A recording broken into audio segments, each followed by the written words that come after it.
Good morning. Morning.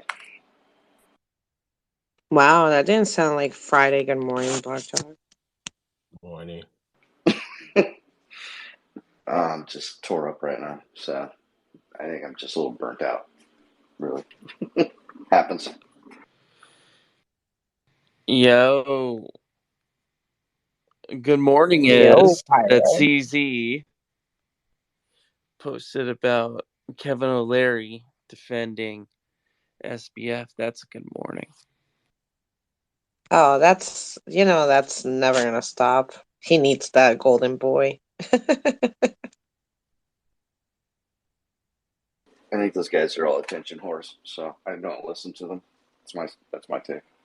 Well, the thing is that he endorsed him big. Like, I mean, there's a lot of money and a lot of shitty stuff there behind the scenes, honestly. And I mean, there are videos of him saying, like, basically he would just trust him because he knows his parents and all this stupid stuff. Yeah, Right. his Right. parents are so in deep. Uh, oh well. Oh well. Good morning. What do we want to talk about that's not that? Project Catalyst circle voting. Oh, we're gonna lose Yeah, Quasar again. why isn't that Darlington Kofa guy on the podium? That's what I want to know. Makes me curious. I don't even I'm know. very curious. It's an epiphany yesterday, though. So there was a meme put out. Somebody randomly putting out some memes. Surrounding the fact that maybe Darlington and Lido are the same person, but I don't know. It's still Actually, really I'm difficult taking right it now to the next level. I'm gonna do a meme competition, like on the mid-roll. I'm gonna post the meme, and it has to be shared, and I have an NFT giveaway wallet that I'm Oh, gonna pick a winner every day, and you can N- pick something from that wallet. None damn. of you have enough Ada power to get Darlington over the edge, or what? Who? What? Not me. I'm small pickings compared to the big boys. That's for sure. I put a bunch of Yeah. money into this thing, but it ain't nearly, and nor did I get it in at the time like the ICO time or something like that. So timing's everything, I guess. It is. What value, dollar value, did you buy Ada at? Ready, set. Mine was $1.20. Go.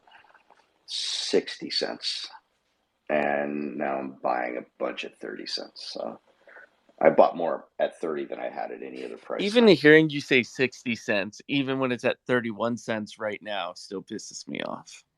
It sounds awful. If you're an investor like I am, it sounds awful.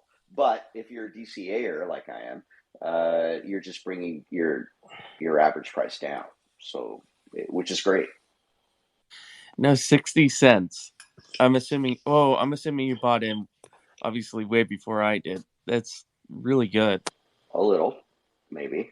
Yeah, yeah. But I also bought at 225 as well, Pyro. So, bought at 60 all the way to 225. Stopped buying when it hit that because of the pad, and I knew it was all hype. And then should have sold everything at 309 and waited for it to come back down, but that's not what I do. We should have sold everything at 309. All of us. I was sitting there being like, oh my god, I was so in my head. I didn't buy. I thought it was a good buy at two. I was like, okay, look, we have like 2 months left of the year. Things are way too like I don't know. I thought there's gonna be one last rally. Oh well, that's Have the you guys checked out the bonds Yeah, on Optim? Seems like a new one popped up today. I have Now not. Saw now Silobite. there's three. Now there's three. Are they Mm-hmm. all looking for money? So these are bonds that you can put money into, correct, in order to Yeah. complete somebody's loan, Mm-hmm. in essence. Yeah, I saw that. It's To five put point ADA some into. odds percent, correct? Mm-hmm. Uh, uh, Remind me, Darlington. I'm going to call you that the entire show. Remind me, Darlington. Was there a like a smart contract that also allowed you to reap the reward, the delegation reward, as well as the percentage? Well, I think this 5% is including the delegation reward. Somebody correct me if I'm wrong. That's no bueno. Sorry. Oh my gosh. Sorry, Charlie. No bueno. Not putting myself into that smart contract. Well, the delegation, I mean, the answer could be yes, because the delegation reward, what is it now? Like 3 to 4% for most pools? Is it down that low now? I'm not even paying attention. I thought it was 4.5. Why does it keep dropping? What's going on? That's how it works. It's the like Bitcoin, ADA, Cardano goes through its own little decrease in rewards. Are we having a halving? I mean, well, it happens every epoch. BlockJock. Yeah, but isn't it almost like slightly negligible from each epoch? Well, it used to be 5%. Now it's not. So. Yeah, but it couldn't have dropped to 3.5. I mean, it was just 4.5. I mean, it depends on the pool you're in. I'm talking average across the board. Okay. Yeah. Well, okay. This is an important thing for everyone to understand, right? Like Bitcoin halves, Cardano doesn't. Instead, we make a marginal adjustment in a kind of linear way, right? So every epoch, there's a slight adjustment down, slight adjustment. We talk about like reward per block. Right. So that reward per block is going down slightly, and the idea is that revenue will be made up in transaction fees, but we're not quite there yet. So now we're just kind of seeing that dwindling effect. So yeah, I think Epoch's at 4% right now. Right. What's up, so Jarhead? If it keeps going down, what's the carrot for delegators? Transaction if it fees. Keeps going down. Same thing as Bitcoin. Okay, so transaction fees will start hitting my wallet? Well, the whole point is it won't keep going down. At some point, the transaction fee will stable it and maybe go up if we reach that 1 billion user mark. Okay, so volume-wise, we could actually see an uptick if we start to see adoption. So the way to think about it is the way to think about it is that like every epoch, right? The protocol is going to pool together all the transaction fees, okay? And then the treasury is going to say, okay, well, this isn't enough to do what we need to do, so let's spice it up, sprinkle some treasury money in it, and then that gets distributed out to everybody. And then today, it's obviously the transaction fees are a fraction of what we need. So ultimately over time, what Darlington is saying is that transaction fees can be a bigger and bigger part of that pie.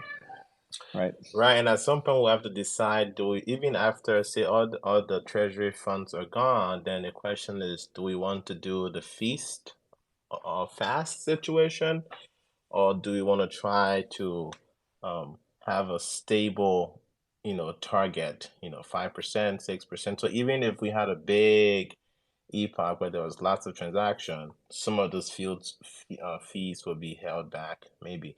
But I feel like 10 years at least away from that, maybe. I like the feast, not the fast. Just me. What's up, Jarhead? What's up, Jared?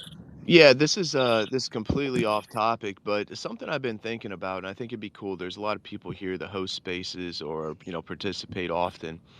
If all of us, in the spirit of Christmas or the holidays, would have a little segment, especially if we're riffing in the beginning, we quite aren't into the show.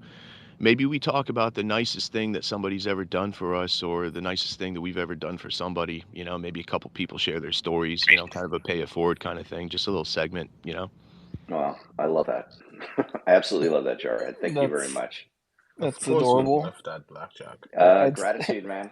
Gratitude. Without it, life sucks. Without gratitude, trust me.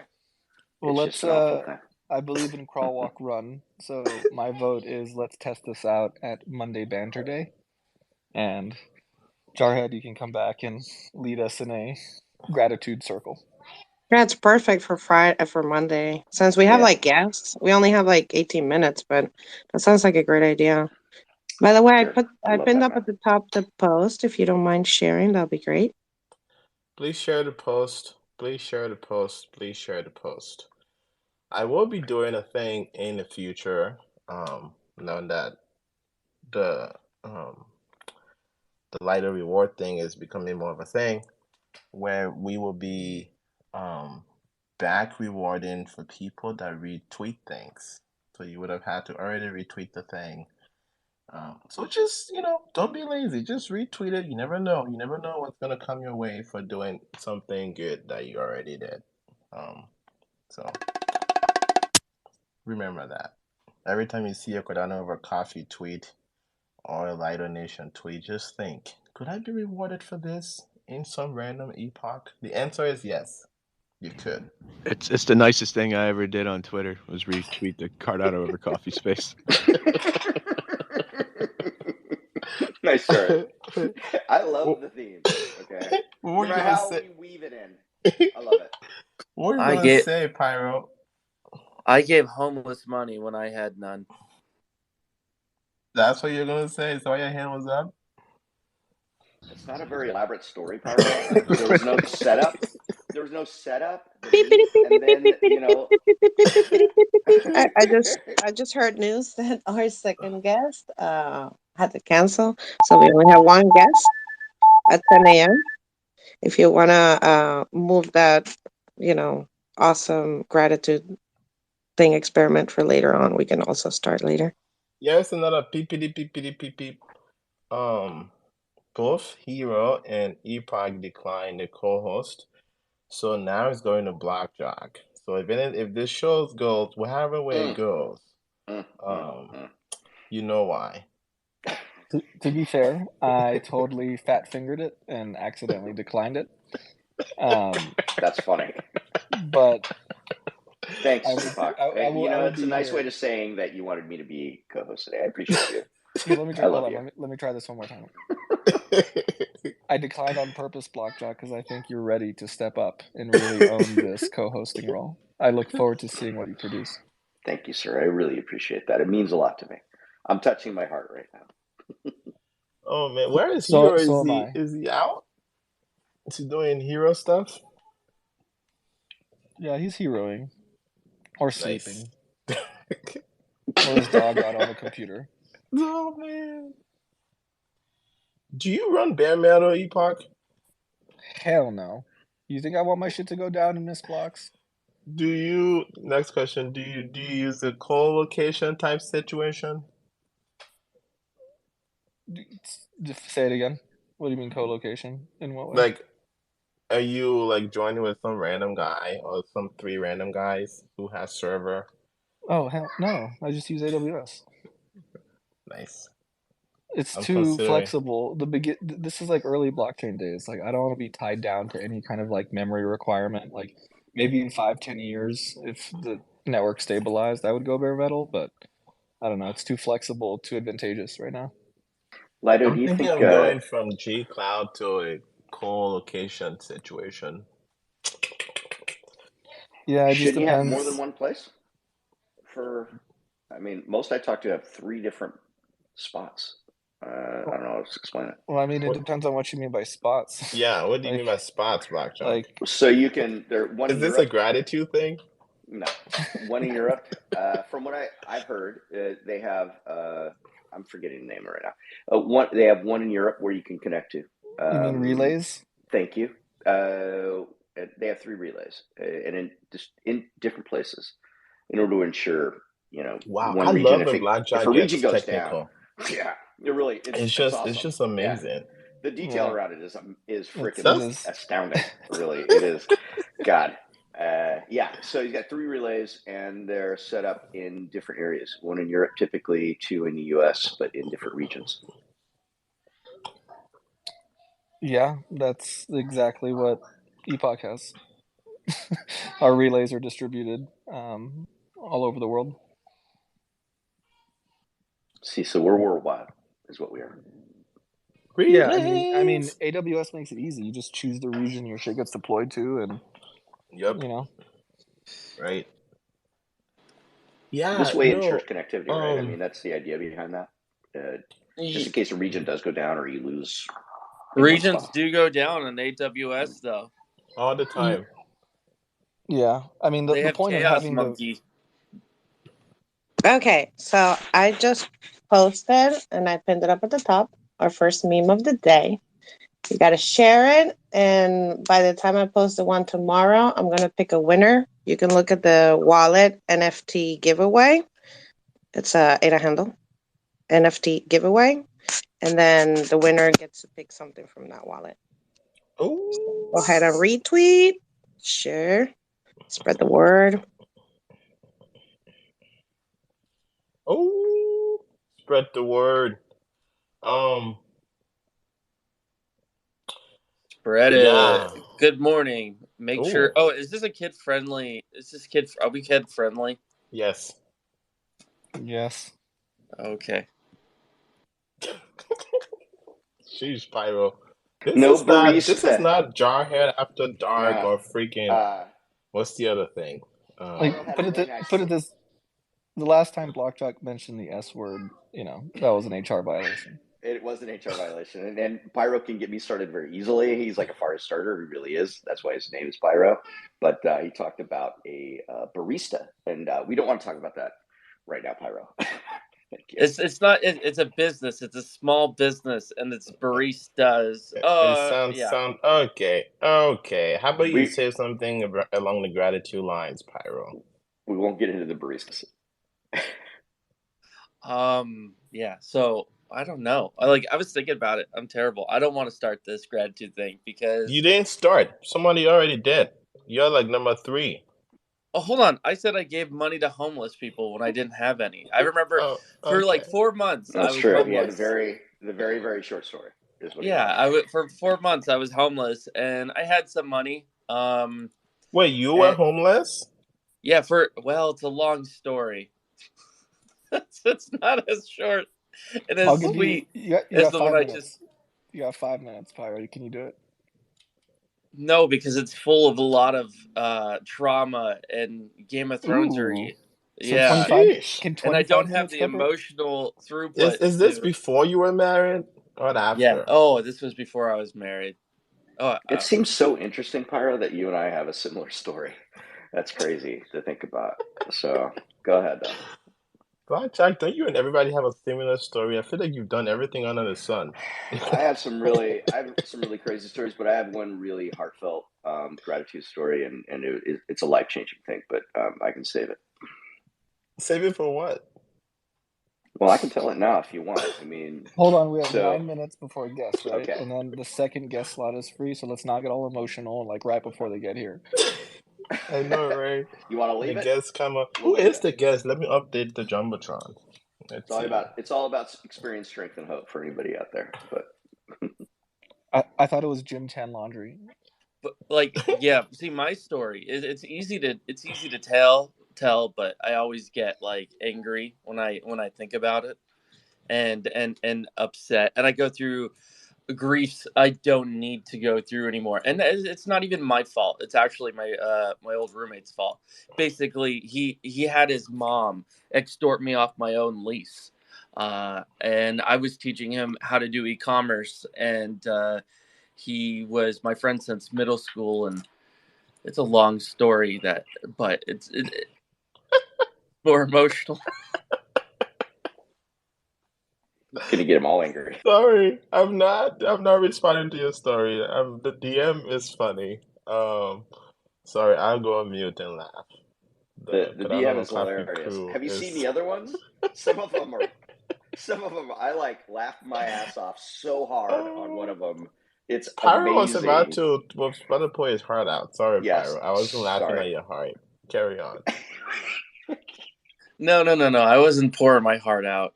I was just talking, so that's good. What is this DM? I'm gonna look. Oh, are you laughing at a direct message that someone sent you? Or No. This is within the Cardano over coffee DMs, and there's somebody who's very prolific and very good at memes, and that person is Jenny.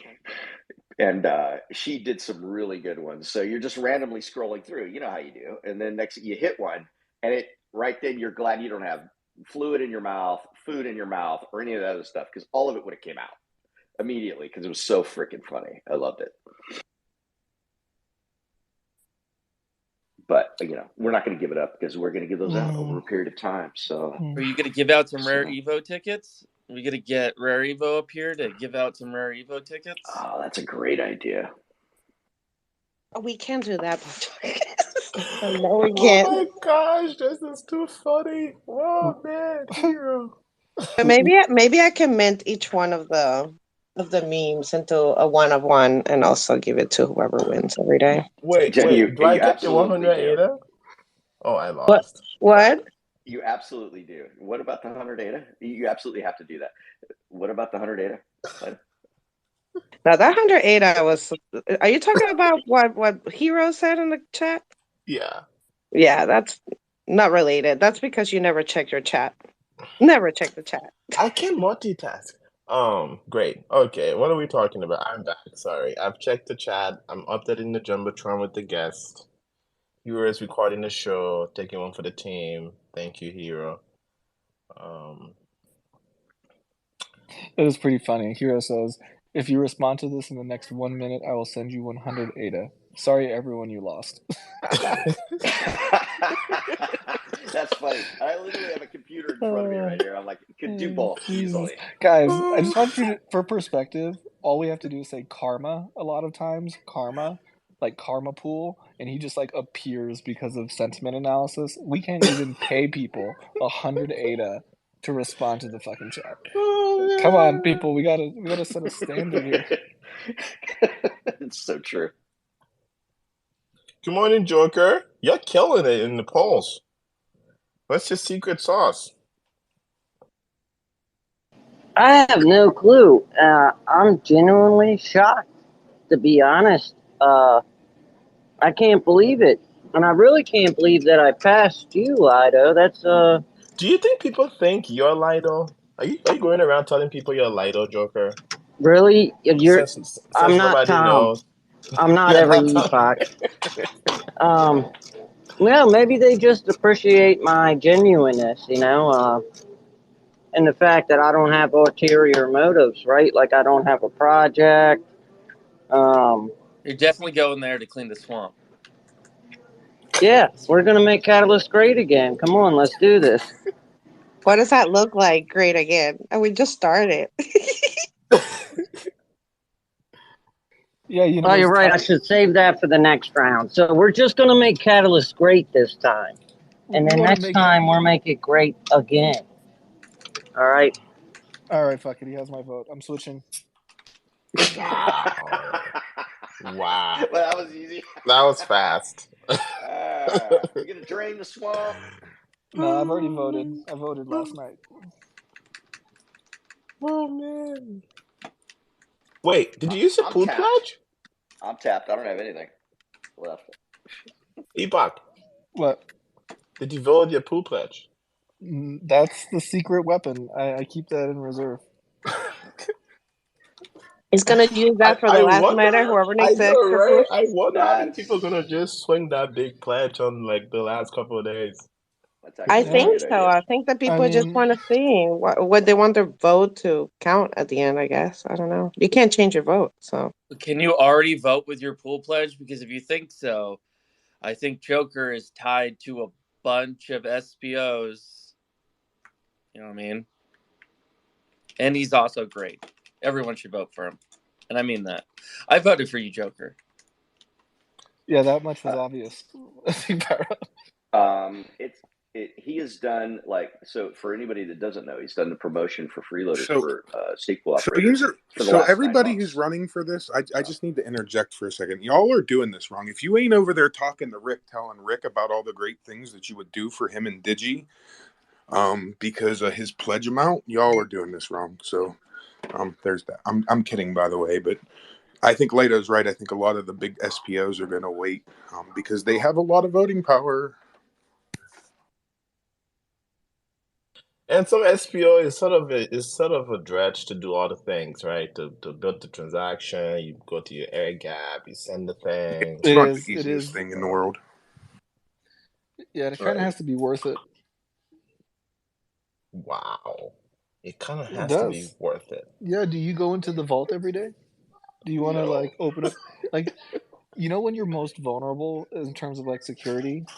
When you're interacting with your security. So like if you don't interact with your security, then it can't be eavesdropped, it can't be gamed. So it's safer if you don't touch it a lot. Thanks. Well, the one thing is Hosky's pulling away. So right now he's setting the pace, and he's Yeah, he said he hasn't even voted with his own wallets or I project know. He's wallets. the winner. Yeah. We already know that Husky's like there, so just. Well, here's what might happen is if he's good enough along, he'll wait to the end, and he doesn't need to vote for himself. He'll vote for somebody else that he wants to see in there as well. That's what I would do. I mean, this is why I put Hosky as my last vote, because he's gonna win anyway. So I'd rather give more of my voting power to somebody who is lower. I like down. Hosky. I just didn't vote for him for the same reasons. I was like, this MFer. No offense, Hosky.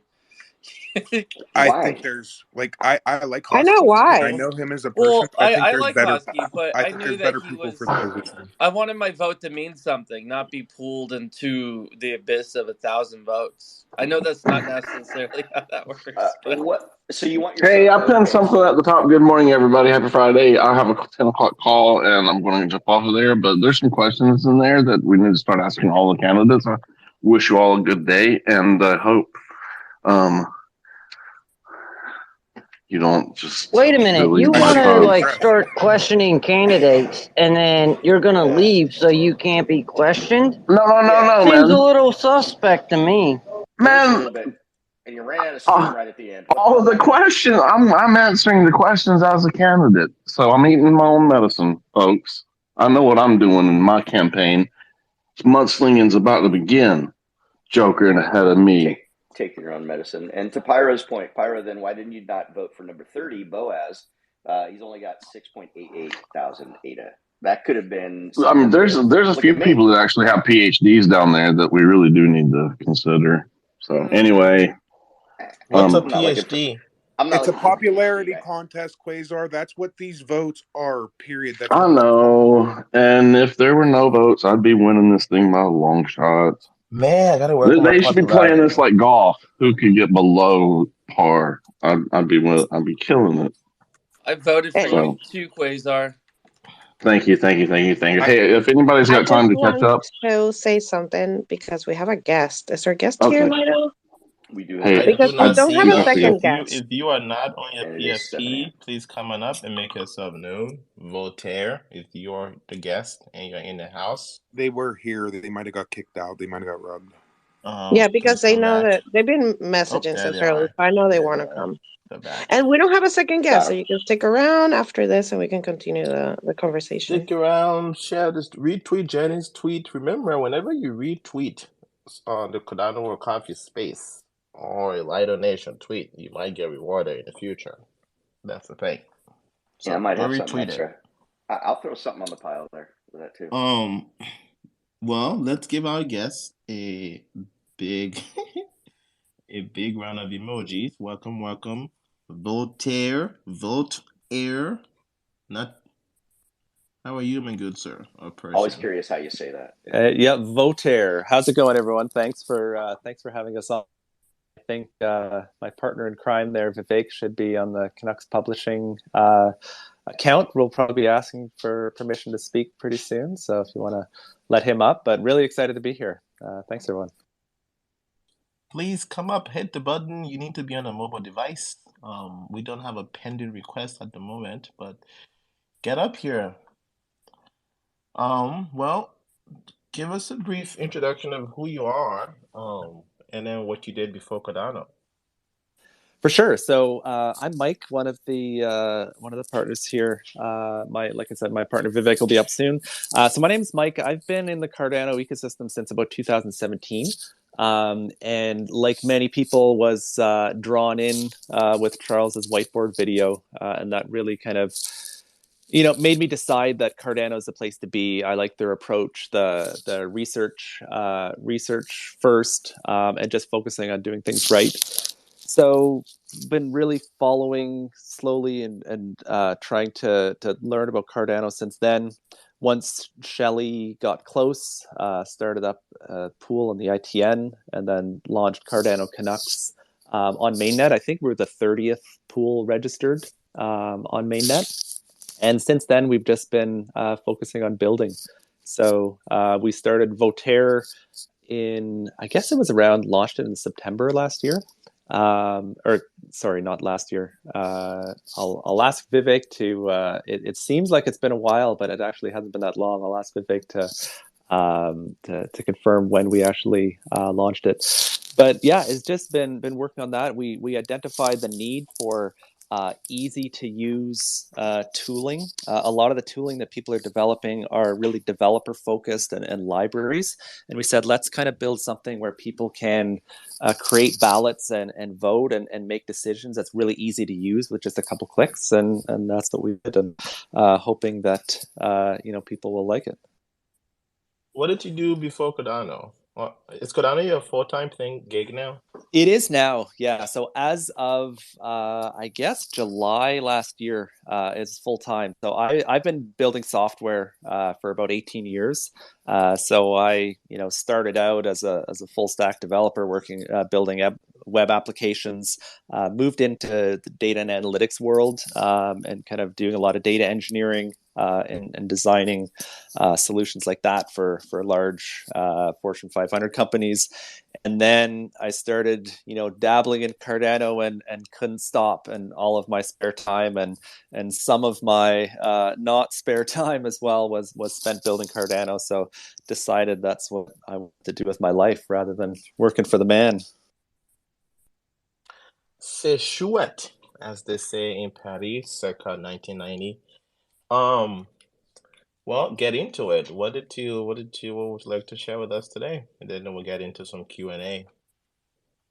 For sure. I mean, I think with Voteaire, one of the big announcements recently really is that we changed the pricing model of Voteaire. So as we were, we built Voteaire fully self-funded, just kind of built it in between paying gigs and something that would help the community. So we built it on our own time and fully self-funded, and said, well, how are we actually going to monetize this? So we were charging for ballot creation, and we had a certain thought that people creating policy ID ballots for DAOs or for NFT projects would be willing to pay more.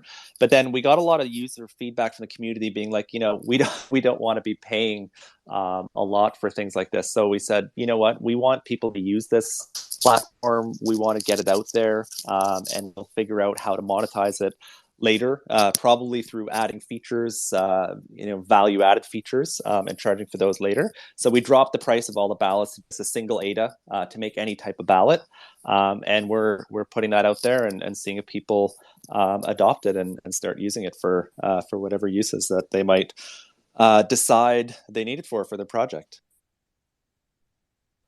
Great. Well, so maybe just for people who may not have caught you last time you were on the show or haven't been introduced to the product yet, what is Voteaire?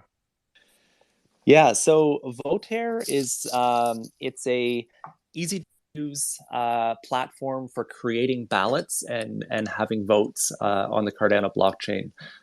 It's fully on chain, so all of the votes are on chain using the metadata. So it's anyone who has access to that can actually count up the votes themselves and see the results of a ballot. We actually have a GitHub repo that has some queries there that you can use if you have access to a DB-Sync instance to actually count up those votes. And there's 3 types of votes currently available that people can create. And they just create that essentially with a simple transaction. The first one is a simple ballot. So that is kind of similar to the way a Catalyst vote works, where anyone can vote and your vote weight, so how much your ballot counts for, is based on how much ADA you have in your wallet. The second type is a delegated ballot. So you put in a pool ID when you define it, and anyone that is delegated to that stake pool has a weight in the vote based on how much delegation they have to that pool. And the last one, which is kind of most interesting for most projects, is a policy ID vote, where you define a policy ID and your vote weight depends on how many of that token you have in your wallet. So obviously that could work for either fungible tokens or non-fungible tokens. Sweet. Interesting. So both the ballot and the vote lives in the metadata. Yeah, exactly. And so it's there for people to see. You can see your ballot on chain, and we count the results up from there. So earlier you said this is non-developer tooling, like for the BlockJocks of the world who likes a mouse and a keyboard to click around. I use my finger, just an FYI. Oh right, you have the touch screen. Yeah, he That's uses right. finger. Oh, yeah. Right, finger and tapping on the screen. Can you just expound, like, specifically what kind of use cases some people might not think about, or maybe have you seen it used in an interesting way that maybe you didn't originally plan? Something along those. Just riff on that for a minute. For sure. I mean, some of the things that we really assume that people are going to use this for, and we have seen this, is NFT projects might want to poll their community about what direction do you want us to go, maybe some how should the next drop go, and just anything related to kind of project direction is where we saw NFT projects using it. Additionally, DAOs. So there have been DAOs that have coming out that start investing in projects and kind of share those proceeds with the DAO members. So having ballots on where should we direct our funds and whatnot is one use case we saw. And also, Aneta BTC, they actually recently had a ballot around what should we do with our treasury? Should we buy some, put some of our funds into Sigma USD, or should we keep it in Ergo? That was one of the ballots that was recently had as well. Sweet. If anybody else have a question, do come up, do the hand thing. Other question, if TCT was here, he would say, so is it possible for these ballots to trigger something? Or is that still more of a direct, yeah, I think you get the question. So that's actually a great question. So right now, no, because we're using the metadata, the results are not readable on chain by smart contracts. But we actually just got funded by Catalyst to create an escrow smart contract that is triggerable by Voteaire. So essentially, the use case that we were considering was someone would create a ballot, and the ballot, they would have some funds that they want to go to, address A or address B, depending on the results of the ballot. And then once the ballot is complete, the smart contract would trigger, and it would, you pay the appropriate party. So we're already starting to work on that. Really, the fundamental problem to be solved there is how do you take this, on-chain data, but not on-chain in a way that's readable. So take that metadata, compile it into the datum of UTXO that's readable by a smart contract, and then actually create a prototype or an open source smart contract that people can use that reads that datum and acts appropriately. So that's a work in progress right now. Indeed. Any question from anybody else before I keep going? Yeah, I'm curious as to comparatively, if you were to compare yourself, I'm sure you've looked at and hopefully used the drip drop system for the voting that we're doing currently with Catalyst Circle members. If you were to compare yourself to them, where you're at and where drip is at, and what functionality they have, utility, what have you, how would you compare yourselves? And is there similarities, and how are you different? So, I mean, on chain, because the use case is similar. Obviously, there are some similarities there. My understanding is theirs is really based on signatures, though, instead of kind of actual transactions. So it's a little bit of a different philosophical approach, and there's definitely some benefits to that in that you don't need to incur transaction fees per ballot, right? So there's a bit of a trade-off there between full on-chain transparency, which is what we have where everyone could see it in the metadata, versus that, I guess, transactional efficiency where you just need to create a signature and you're not actually creating a transaction every time you vote. So it's a little bit of a different philosophy. Mind you, what we have right now is a V1. We are looking at a lot of different ways that people are doing things, and we're going to start actually talking with these different groups as well. Actually, we're going to be talking today to some of these folks for the governance tool makers. How can we work together, and how can we, create tools like this for the community? What we see is over time, we're going to add different mechanisms for voting into Voteaire. And then really what we're focusing on, kind of the niche that we're focusing on, is that usability and ease of use, really. So a follow-up to that would be, since you've taken Catalyst funding, it doesn't mean you owe us anything, right, Cardano? But in essence, there's an ownership, right? Because you feel like, if you were to ask why Cardano, obviously, you love building here, and of course you've been funded here, so there's a bit of loyalty there, right? How would you put forward something that would benefit the Catalyst Circle, or where we're going with Voteaire, right, which is very close to your name? Obviously, there's some similarities there surrounding that, and why you named it Voteaire, But what in the future might we see from you guys as far as helping Catalyst Circle get to the point where we're in the age of Voteaire?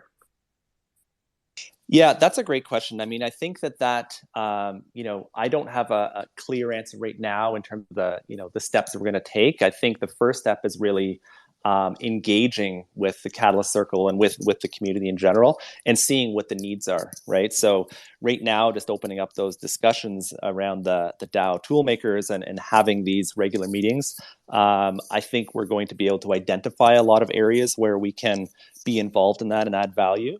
I think there's now a few players in the space that are kind of working on similar tooling, and the more that we can work together, to be kind of rowing the same direction instead of thinking of one another as, competitors, say, okay, we're all working in the same space. What are the problems that we could identify that we can work on together? And we're all going to kind of find our own niche in the space, right? I think there's a lot of work to be done. And I think we're all going to probably focus on different areas and different aspects. Sorry, I'd just like to add a little bit to that. One of the things that we've found is right now the demand around on-chain voting is really, it's really focused on DAO needs at the moment, right? I mean, most other organizations, they're pretty well satisfied with other voting needs or other voting tools like Discord or Twitter or whatever else people are using for polling. So we're really gravitating towards where the on-chain is really an important factor, and that's why we're focusing on the escrow smart contract piece of it now, because that's where DAOs can actually distribute funds based on the outcome automatically. So as Mike mentioned, we will be keeping our ear to the ground, as it were, and the needs in the ecosystem will be evolving as well. So we fully intend, and we're committed to evolving our offering, or what Voteaire offers to the community, based on those evolving needs. So with that said, as far as structure goes, because I know you guys, obviously you're not doing this, just to, philanthropically, right? But there are DAOs who are doing that. Freeloaders is one of them. We're not designed to be a profit-making machine. There are aspects of it that could be, but ultimately, we literally do all this stuff for free. So with that said, would there be fee structure based on the DAO and what they do? Obviously, some DAOs are going to be for profit, and that's who they are. And so you would have a fee structure for that. But let's say somebody that is not doing that, but is still very good for the community and is reaching out to a variety of different areas, including other continents and stuff like that, right? Would there be a separate fee structure for that? Yeah, I think that's a great idea. I mean, really, like I said, right now we've kind of pivoted a little bit to just focus on adoption, and then we'll figure out once if people like the platform, if they're using it, we can figure out what kind of value adds we can add and charge for that in the future. So I think we haven't really discussed that, but I think that's a great idea because obviously a lot of organizations do that. They have different fee structures for nonprofits versus for profits and whatnot. And I mean, I think I love. Our goal really is to community to contribute to the community, but as we mentioned before, we are full time at this, right? And so we want to do everything we can to contribute to the community. We need to pay ourselves and support our families and pay our teams as well. So there's a balance there between how can we give the maximum value to the community, as well as afford to work full time in this without having to hold down a full time job in the traditional world and do this as well. So we feel we can add more value doing this full time. Sure, that makes total sense. Leto, that's all I have. What's your tracking with some of the SIPs around some of the stuff you're doing here, like 71, 68, 67? How does that fit into what you're doing? So that's a great question. I mean, I think that there's a lot of new SIPs coming down the pipe that quite honestly we've been heads down over the last couple of weeks trying to get some milestones out the door with our Catalyst funding. Like BlockJock said, we've accepted some funding and now we need to start showing some stuff to the community. But there's really with all, I love the fact that all these SIPs are coming out and, how can we start integrating some of this into the product? Like right now we have our one method of voting, which is metadata based. The SIP that IOHK put out around the Voteaire and on-chain governance, I think this is very much focused, I think, towards on-chain like parameter changes and stuff like that, like actual changes to the protocol itself. I think, right? 16, yeah, that one is pretty much still in draft. I'm talking more like specifically stuff around the metadata being available to smart contract. I think that's 68 and 69, and then 71 has to do with creating ballots on chain in a way that would be accessible to, say, an escrow, right? So maybe that goes into another question too, of like just how much is research part of your product development cycle? Because I know Gimbal Labs also got funded with an escrow contract, and maybe they might have released something, right? So maybe just talk about research, how you keep tabs on what other teams are building, or maybe anything you've heard and things along those lines too. Yeah, I mean, I think in terms of obviously we aren't academic researchers, and so we don't, we will try to use that when we can, but we're not researchers ourselves. In terms of keeping tabs on things, it's really talking to the community and seeing what other people are doing and trying to develop relationships out there. The SIP 68, I mean, we're not using this, right now. We've looked at it. It's obviously very interesting. This is kind of particularly focused on, NFTs, I think, in creating, metadata for NFTs within the datum instead of in metadata. But I think there's a lot of great ideas in here that, we could leverage and we will if we can. But yeah, I think right now it's just in terms of speaking to people, seeing what other people are doing. And I think what we're doing, what we're about to start doing in terms of talking to the other governance tool makers, I think is a great first step in terms of that knowledge sharing and seeing what people are doing and not reinventing the wheel.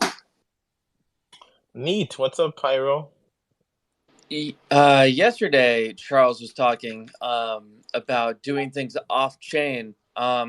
Is this type of voting structure going to be like off chain, then put into a on chain later on, or is this And how does that work? And what do you think about that? And what do you do with your people's voting information if you do anything at all?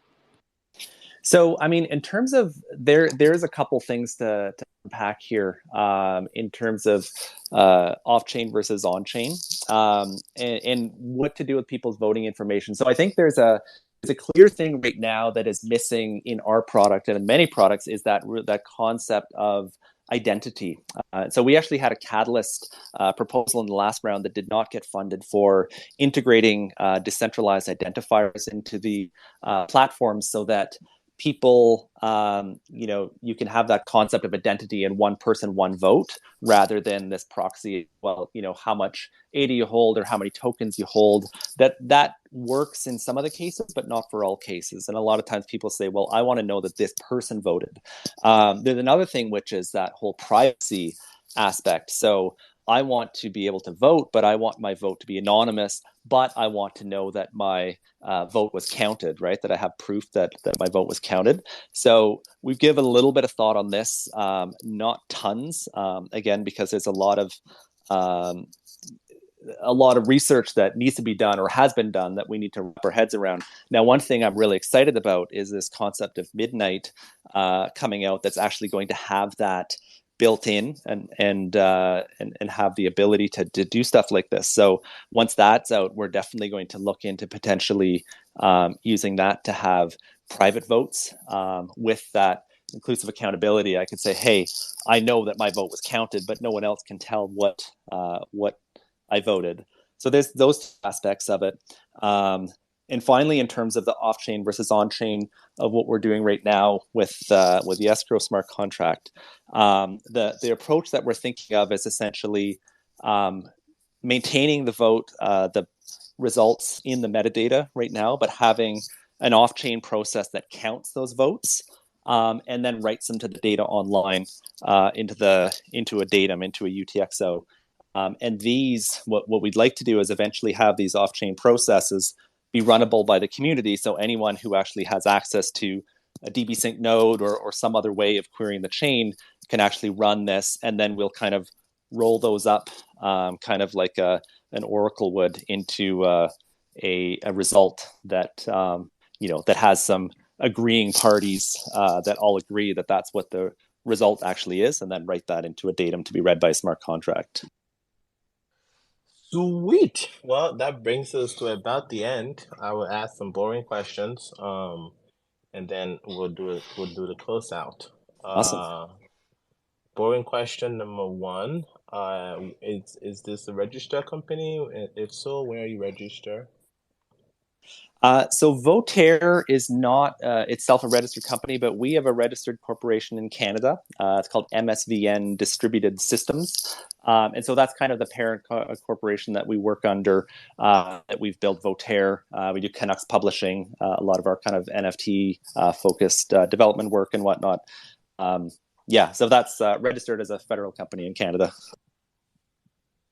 Sweet. Cool. So Voteaire is kind of a product. Okay. What was the other thing? Oh, team. So there's you, the 18-year software experience.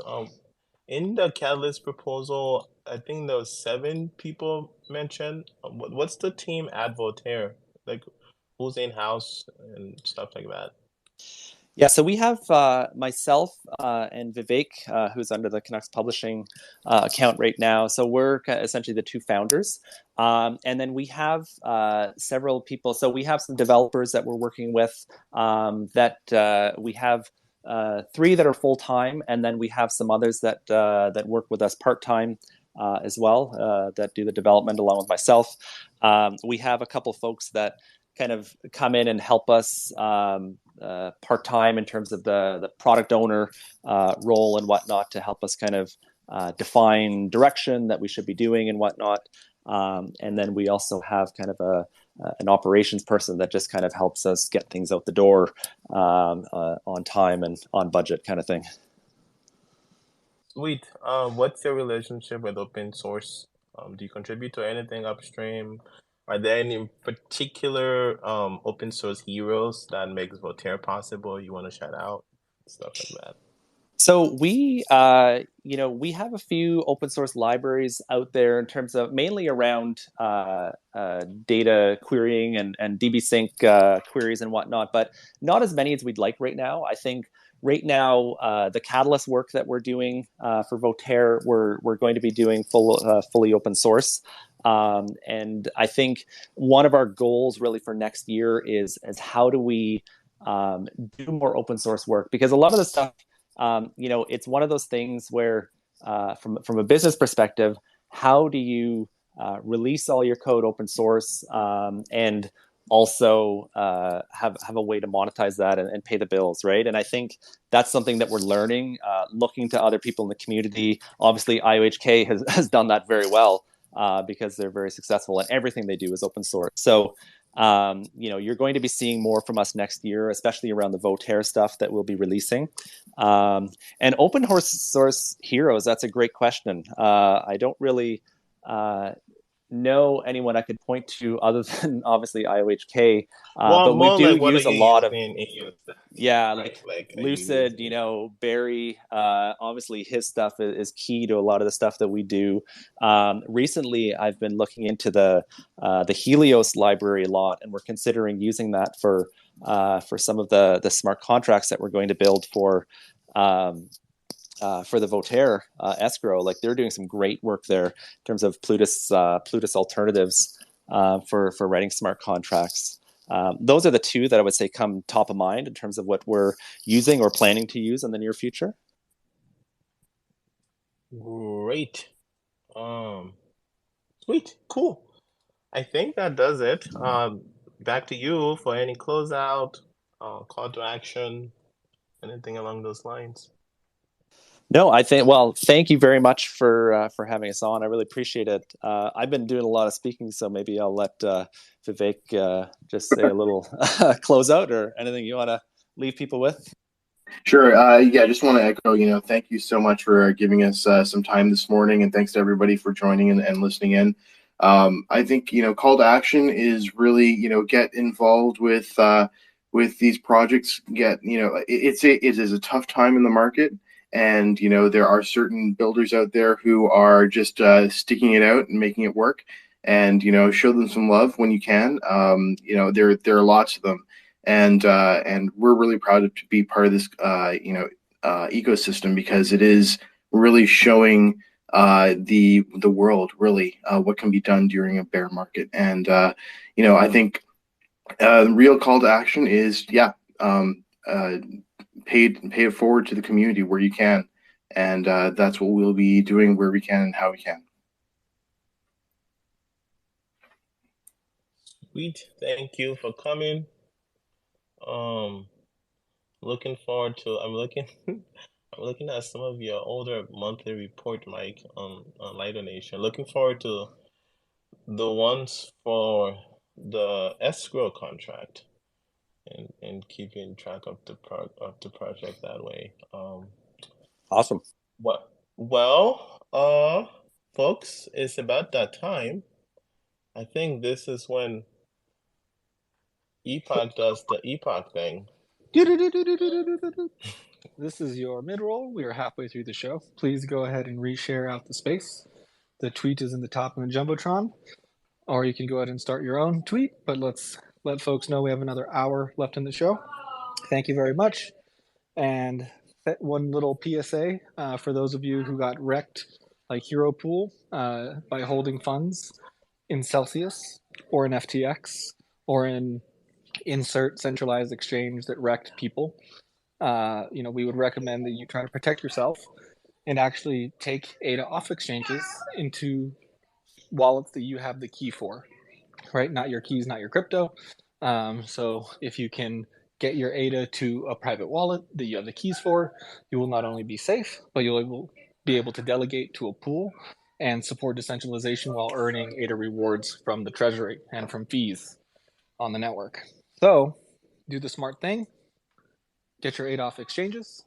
Stake it to a small pool. Highly recommend Hero, Lido, and Epoch. I may be biased, but we have not let our delegators down thus far. So check us out. And that has been your mid-roll for the day. Hope you all enjoyed the second part of Cardano over coffee. Why so serious today? Epoch is Friday. Because I'm packing stuff for the children. We have to be at You school. know, it's funny you say that, Jenny, because I was thinking, I don't know, I feel like Cardano over coffee should start having Catalyst town halls on one of the days. Isn't this what we are doing? You mean like a whole video thing? Well, no, like just specifically have it be a Catalyst town hall, maybe on a Friday or something, and really just have that be ongoing. Maybe a different calendar that's not the normal one, for a shorter time slot for people building, reading monthly reports, those kinds of things, reading closeout reports and talking about it. I think he's trying to get rid of our banter Monday. No, Yeah, Friday. no. I said Friday. That one, I said Friday. I'll protect that with my life, That'll never happen. Don't worry. Trust me. Jenny has beat us with a baguette in the chat before when it comes to banter Monday. But no, I was thinking maybe on a Friday that could be interesting. I want you to know that a certain company asked if we could schedule a show with them between the 17th and the 21st, and I said no. We're kind of don't have any availability. And then they said, "Are you sure you can't squeeze it in?" And I said, "Well, Saturday is Saturday, Sunday is Sunday. We don't work those days, and Monday is Bander Day. So, no, we can't." And then I didn't have the heart to explain why Banter Day was more important than their project. But yeah, you don't touch Banter Day. And even that company rhymed with Lapple. So just so you know, we don't care who it is. Monday. Oh my Monday God, we did. We even got rock pools. Remember that? By the same. Oh right, We're yeah. really That gonna happened. sacrifice a Monday, and I was like, oh my God. Well, I'm not touching Jennings. Well, it's all our Monday. I'm not touching our Bento Monday. But if people might be interested in Catalyst town halls on Fridays,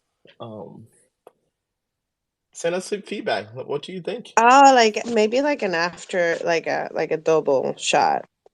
Like we can keep it going and just stay on the catalyst thing, because we usually leave catalyst during catalyst rounds. We use catalyst. We use Fridays for catalyst. We only schedule catalyst talks, and we already have Friday kind of like as a designated catalyst day. Right. So just making that more of a thing ongoing, and making it a place we could experiment with making Catalyst more fun. People always say it's boring. It is boring. And so what are you thinking, like Hero every once in a while? I love when Hero does a little, hey, I'm going to hang out. Yeah, we're not going to You know close. what We I don't think run is the show. boring, BlockJock? I think out. it's boring because when you do governance and you start doing, talking about something and not solve problems and just kind of dwell on it, Yes. it becomes something that only people that like to do that, like get into philosophy, that you can just like never have to solve any problems of like the whole world, right? But if we find a way to really kind of connect it to her every day and just take the little bits and pieces that we could actually make a difference on, I don't think it's boring. Because it just gives you something new to talk about and something to solve together. So, I mean, it's not going to happen until they develop a way to do it. Right now, currently, who's people can get in they? there and We are filibuster. they. I know, but I'm saying BlockJock. to keep the So principal BlockJock, members I'm gonna deputize you, BlockJock. For nah. the I got lighter. no time for it right now. No. Let me finish. Yes. For the Go ahead. Cardano over Coffee Catalyst Town Hall, let's create a model of what a non-boring town hall looks like here on Cardano over Coffee. Well, first you need a moderator, and it's similar to like what Hero does, where we have time for each person, but they only have a certain amount of time. And if they're repeating the same thing over and over again, then that is then taken off. Like you just stop the person from talking. And basically it's a chair or a policy chair that will actually, create that bit of structure that you need. And But from that's what there, the mute button is. You should be familiar with that, BlockJock. yeah, but you don't have that. You don't have that in Catalyst Circle, though. I mean, so I guess we What are create you a talking structure. about? I'm It's a talking about Cardano doing over this on coffee. here. Cardano over coffee. Yeah, Our okay. own stuff. Well, so we start our own model and then allow them to Yes, go, oh, hey, that's that's a what I'm great model. I saying. like Let's it. do it. Let's do it on Fridays. Mhm. Do a town hall. Do it the way that we all think it should be done. You need to hold on. Not here, not on Twitter. It should be ported to Twitter, but it needs to go on YouTube Live. And we always post them. Maybe we can stream them. I don't know if it can be done. What Twitter show? It's a Twitter show. Hold on. Whoa, you guys are closing off your expansion into YouTube. I'm telling you. No, we're just trying to keep it real. That's we're what a Twitter show. You're saying we shouldn't be a Twitter show anymore? We were just trying to add something to what we already do, not like just go and like redesign what we do. How does Uncle Charlie do it? He's a Twitter guy, and he posts on all platforms. He doesn't do live though. Uncle Charlie is not a. It's not a. You wouldn't be able to participate, Pyro, if we did it on YouTube. Uncle Charlie doesn't have guests. No, it's a monologue. Well, his assistant, do a monologue. His assistant that sounds. Every once in a while. I thought hold on. I thought this whole point was to get information to the masses, not be loyal to a platform. This is to hold a town hall. People can talk. You guys should officialize the town hall too, right? So like go to Catalyst and ask to be kind of like officially knighted as a town hall. We already officially knighted. They just don't call it a town hall. Well, yeah, call it a town hall. So but we already have the knight badge. We'll just give them a new name and then commit to doing it on Friday or something. Cardano after dark. Cardano after dark. No. Really that's not brand. That's not brand correct. It's cock after dark. Well, Pyro. I'm gonna reset the space. You're listening to Cardano over coffee. We're here Monday to Friday, 2:30 p.m. UTC for 2 hours. Let us know if you want to see it. You want to have us do Catalyst town halls here on the space, or if you don't, or how you want to see it. DMs are open. You can DM the coffee cup, any of the hosts up here, but maybe DM the coffee cup. So why not instead? It's not so much. I guess it is a town hall, but instead, the town hall is there to bandy about ideas surrounding what would be a great structure that would go past the current model, which is just a sensing model that ultimately really you're conflating the town hall with the circle BlockJock. Yeah, I get you. Can we do something like, after we do the regular show, we get the second banter? That should be the where it gets started and then it just continues. I think that would be a great idea. And then those who wants to stay and stick around the town hall, they stick around the town hall, I think it's great. You can get we should have it here like Voteaire to sponsor, huh? Right. Well, what I'm thinking is that we should have town halls in as many places as possible. Right. And we already do that. So there's the Wednesday one, and then there's like 4 or 5 other ones. And they're all on Zoom. Like there's one in Africa, there's one in Europe, there's one in Asia. I'm missing one more. There's the regular IOG one. Right. None of them is on Twitter. There's Swam does some stuff on Saturday, also on Zoom. But none of these town halls right now is looking at any other parts of Catalyst except the next fund and what's coming. Nobody's looking at the monthly reports. Nobody's looking at the projects that are building, right? The main Catalyst town hall on Wednesday typically feature 2 projects when they're completed, right? Nobody's trying to invite people like halfway through and say, hey, you're halfway through, what's been going on, those kinds of things. You can come up here and ask a question. Hey, what happened with this project? And Lilo goes and oh, this is his status, Or invite Oh, those people on, right? Like invite them on for invite him 5 minutes over. or Yeah. 10 minutes, right? Maybe we pick. So last fund we had what, 200 and some projects funded, 216, right? That's a lot of people.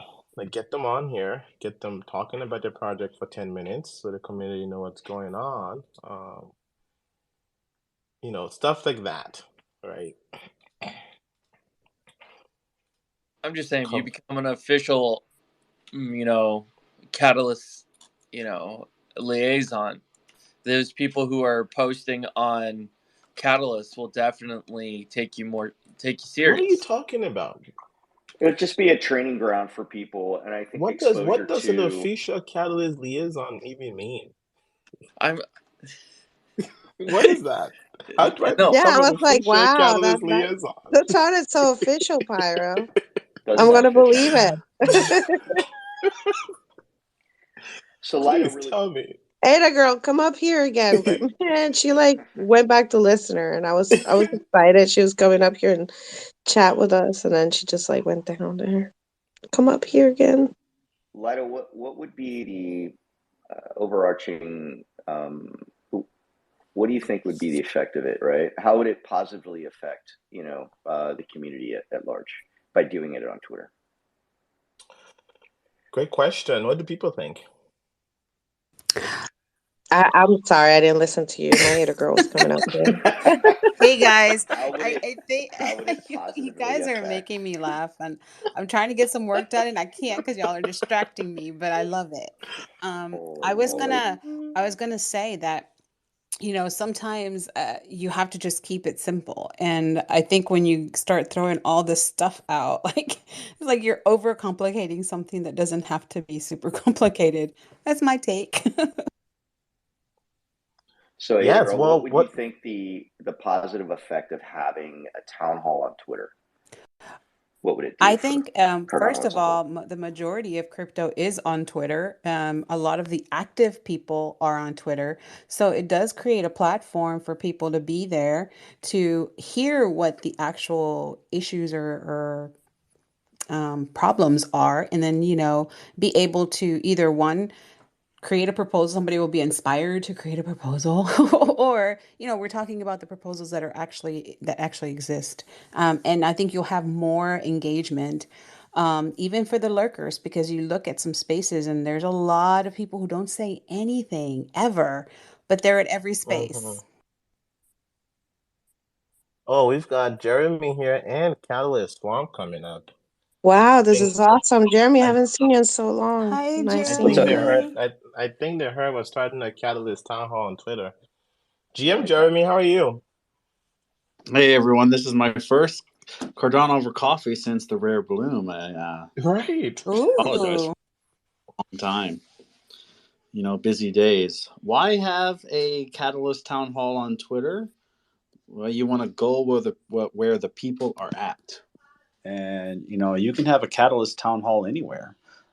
Just because you have it on Twitter doesn't mean that you can't have it on YouTube. And in fact, usually it is that way during the 24 governance marathon, where there is a reaction group on Twitter that's kind of listening in, but having their own commentary on it. So, there's never a bad thing when you have groups of people getting together to discuss governance, and especially Catalyst, because Catalyst is one of those sustainability arms that's driving forward the progress of the ecosystem, not project, but ecosystem.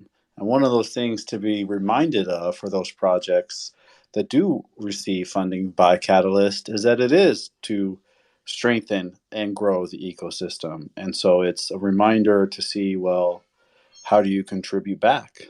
And where do you contribute back? And when we're in a decentralized ecosystem such as Cardano, there is no master repository, as people wish there was, that had this whole full list to ensure people is accountable, right? It's all about those small stage interactions with everybody, right? That kind of ensures that this happens. And, it's our responsibility to not just demand, but also interact. That's what creates the ecosystem. And dare I say, we are the ecosystem. So there's my mic drop. How dare you? Wow. Facts. He came back with the facts. So nice seeing you, Dang. Jeremy. I'm having my coffee. So that's Coffee works. Coffee turns on the brain. But I agree with you 100%, Jeremy. And I think that going back to what you were talking about people just being able to speak, sometimes we do. I think it was I don't know, Darlington, who said that you have to kind of also give people like a structure, because otherwise people will talk for like 10,000 minutes on something. So, I mean, creating some kind of structure would be good to move things along.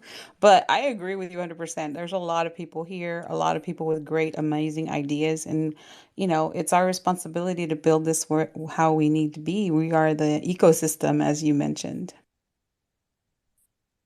So back to your point, Ada girl, of doing the town hall, doing another town hall, I should say, on Twitter. What does keep it simple look like? If or I anybody, think not just Ada girl. Right. I think, my opinion, my humble opinion, I think there should be a structure.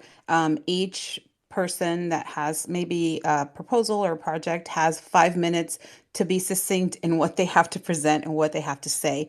Then give like three or four people ability to dialogue back. But then again, it's like I've been on spaces where one person will ask 10 questions. Like, come on, you're not giving anyone else to ask questions. So everyone has like two questions to ask. Ask your most important question and then, move on. Because I think going back to the community, everyone wants to be heard. Everyone has questions and everyone should have the ability to say it in the way they want to. So, I mean, that's one of the basic, I think. Then kind of the co-host or the host moving people back and forth through the being able to tell between projects and being able to tell between people that are asking questions. And then again, the host co-host really shouldn't have any, like, I guess, their own impressions on what's going on. They're there to move the conversation along. Does that make sense? Yes, Yeah, that makes absolutely sense. That does. makes a lot of sense. Is that not in place already currently? For Cardano or coffee? No, for town hall, for any meetings that are going on within Cattle Circle or any of our governance structure, period. And if I could just interject, I think it does happen Objection, irrelevance, Your Honor. No, I just not want at to all. say, like in the Absolutely not. YouTube town hall, we do have that, but there's limitations. Like everyone's muted up, like nobody can freaking talk, and so there's really no dialogue. I mean, in the town hall, people are just presenting what they've done, like proposals that have been approved and whatnot. But I think there needs to be a true. Okay. Call me a dictator or whatever. My goal here is not to critique other town halls or make them better. I'm just trying to do a new thing.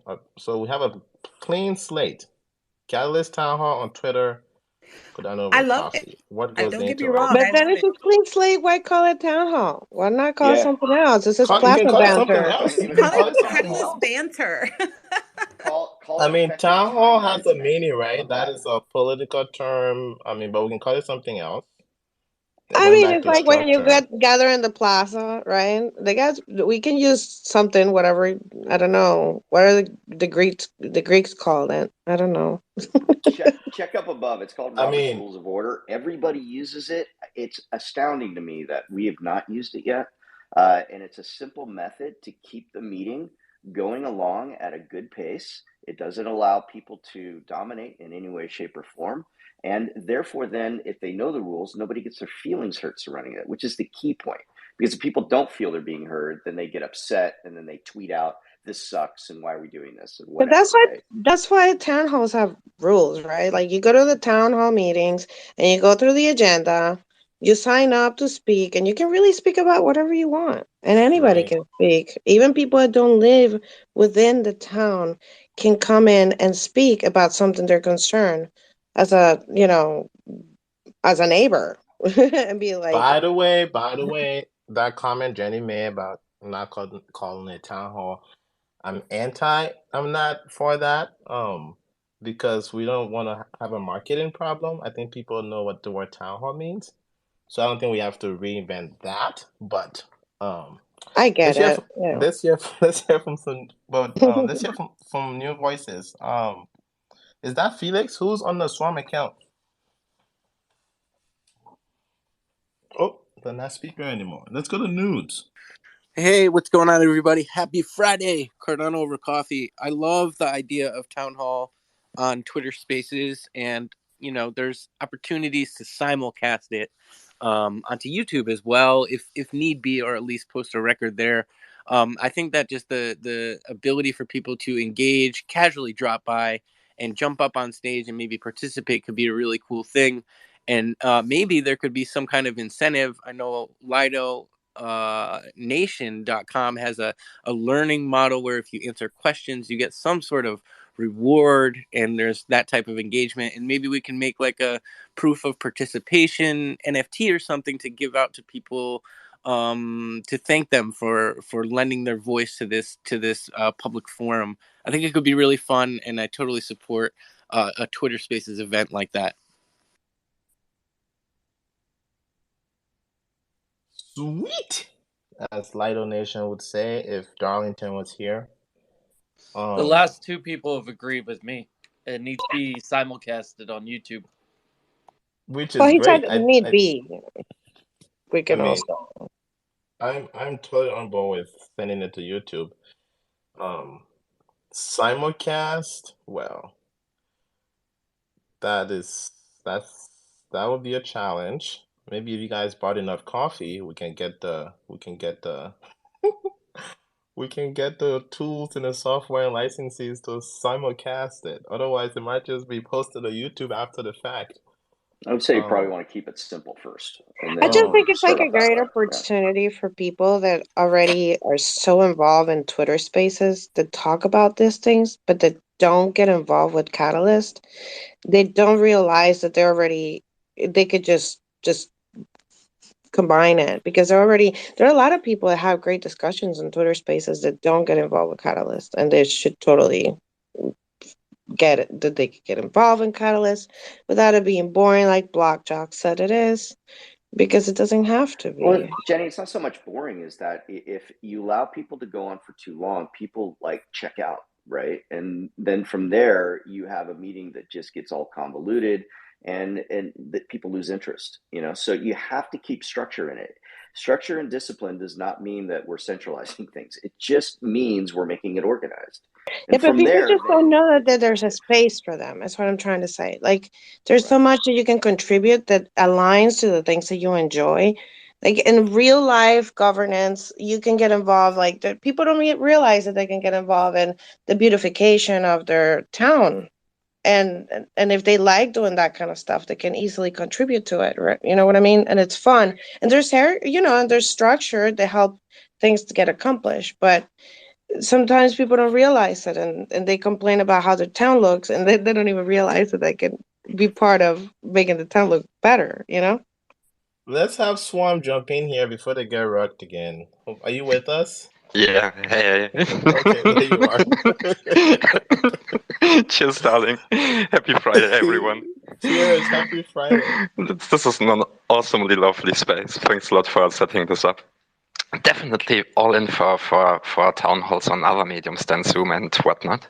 But I would like to mention one thing, because when we started to set up from Swarm side all these town halls, right now we have 7 town halls around the globe, which are led by the community across 16 different languages now.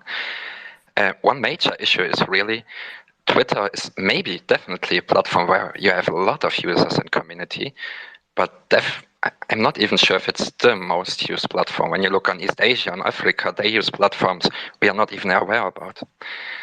So from this perspective, I would also definitely shoot for Twitter, but also trying to reach out to the communities, figure out what communication channels, hubs they actually use, and start to build bridges there as well, because they often don't use Discord, Telegram, Slack, whatnot, where our communities live, Twitter, Reddit. They have their totally own community structure there. And it's actually really difficult to bridge this. And then very often... we are in the position where we think, okay, Reddit, Discord, Telegram, this is where the community lives. But it's actually quite not true. It's where a certain part of the Western community lives, but definitely not the community, I would say. And that's really an issue. Felix, the one nice thing is that with Twitter, for those who don't know, you can go into captions, especially if you don't speak the language. You can still read what the person is saying in the language that of the country that you're in, right? So you can set all that up to where no matter who it is and what they're sharing about. We've had somebody that they did not speak the best of English, so they were from Japan, and they spoke in Japanese, and I was able to actually read what they were saying. Instead of having to listen to them. That way they could be a little bit more complete in their explanation, right? So there is that little nice utility that it provides as well. Whoa, nice. I didn't know about this. And this is one point again, why it's so important, the spaces as well, right? To figure out, okay, what do we have actually, what are the advantages, disadvantages, and how can we introduce it to the others then? Yeah, and again, just having a different model of like, this is how these people over here are doing town halls on Twitter, gives other people who might be thinking about starting their own, maybe on a different app in a different country, right? Something to look at, right? We'll soon have a website too, so all of that stuff will then go to the website and be able to live longer and things like that. And then obviously, I think the point you make about being intentional about reaching out to people to say, hey, this is happening on Twitter, this is when it is, if that happens to be a convenient time for you, right? Just being cognizant of that definitely is something we will want to do too. What did you want to say, Jeremy? You had your hand up. I think people should listen to Felix and many others involved in Catalyst, more often. We tend to always try to overcomplicate things, right? And I think that's by nature. Governance and Catalyst and ecosystem development is quite simple if we just focus on those key goals of what we're trying to achieve. I have to drop to go to a meeting, but great to see everybody once again, and catch you soon. Bye. Come back soon, Jeremy. Thanks for coming through. That was great. While Felix is still here, why should we keep listening to Felix when many people feel that Felix is now an oligarch and a central source of power in the Catalyst ecosystem? Don't we need to listen to BlockJock more often? Apparently, Hero doesn't think so because he mutes him like 1,000 times a day. Because I tend to derail conversations. Is Felix still here? Yeah, yes, he's still here. So I have one question surrounding just the structure of I pinned something up to the top on page 5. It actually just talks about a meeting and then how to actually conduct a meeting, right? Is that something that that's practiced within the different meetings that are held? Let me ask you this: do we use this on Wednesday at Freeloader? I do, yeah. Actually, there is. It's a shoot from the hip version, but yes, in order to keep it on track. Because in the beginning, we used to have 2-hour meetings. We trimmed it down to just over an hour or right around an hour, which was acceptable for everybody. Because right around an hour, everybody starts to tune out anyway. And there's all kinds of side discussions and things of that nature. So the structure of the meeting needed to be more concise, or we would lose a bunch of people just solely to the fact that it was not structured properly. So without it, you've got back to you, Felix. Why? You have an awesome talk. I love to listen as well. Well, you have some experience there, right, Felix, surrounding that, and being in meetings, and in some cases, I'm sure you've been in one that you're like, I'm being held hostage, right? And if you've been in meetings at some point, everybody's experienced that. So, what have you done to create a better structure in order to ensure that the meeting does stay on track, is concise, but does allow everybody to Well, speak. the other thing too, BlockJock, with the town halls, right? The first part of it is structure and is an hour. Often is under an hour. Then the second part, anybody can start those meetings. I've held one before. Anybody can sign up to go hold their own little room.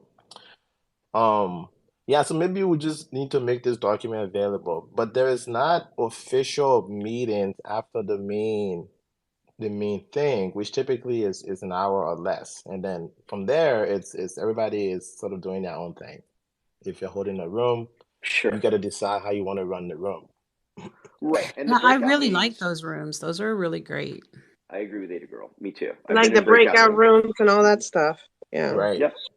The one thing I And noticed though when I was in a breakout room is I was in an audit breakout room, and I found that there was a couple of principal members, and even though I brought up questions, it literally no one would want to answer them because it required them to actually start to think about what they were doing and how to set up structure for auditing, and instead they just wanted to kind of just work around the subject, but not actually dive in and create a structure for it, right? And at that point, I realized that because I'm new, no one was really taking me seriously, and I had like 30 years experience in anonymous governance, So it's like you're like, okay, obviously I'm not in the right spot right now because it's not structured properly. what's up, Ada girl?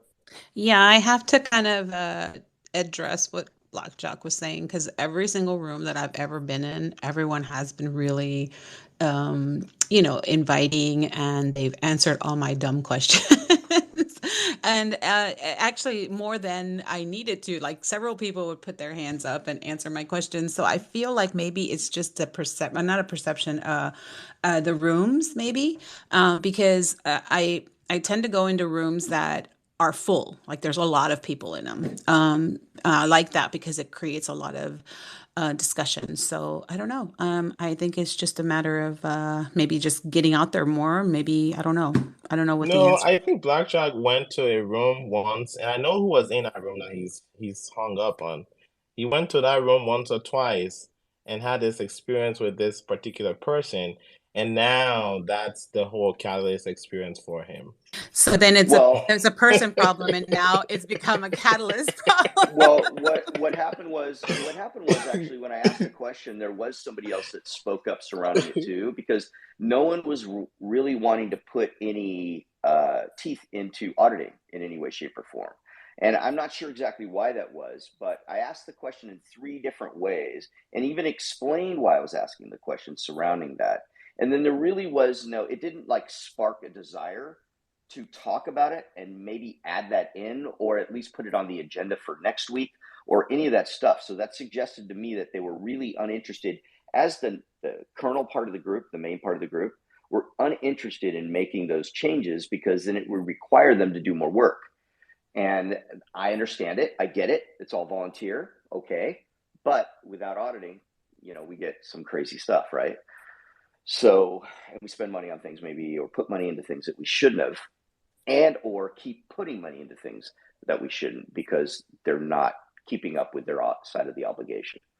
So it was interesting, really. And then I'm like, okay, obviously I'm barking up the wrong tree, I guess. What's up, Jarhead? Yeah, so I like what BlockJock is saying about the formal structure of things. Even with the breakout room, because it does keep things in order, and it also helps to address points that people are making, even if they are new.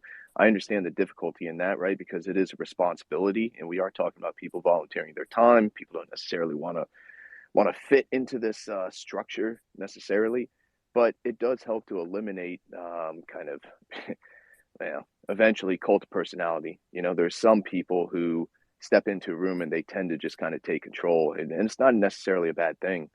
It's just who they are, and maybe their force of will, all this stuff, and maybe they can articulate better than other people.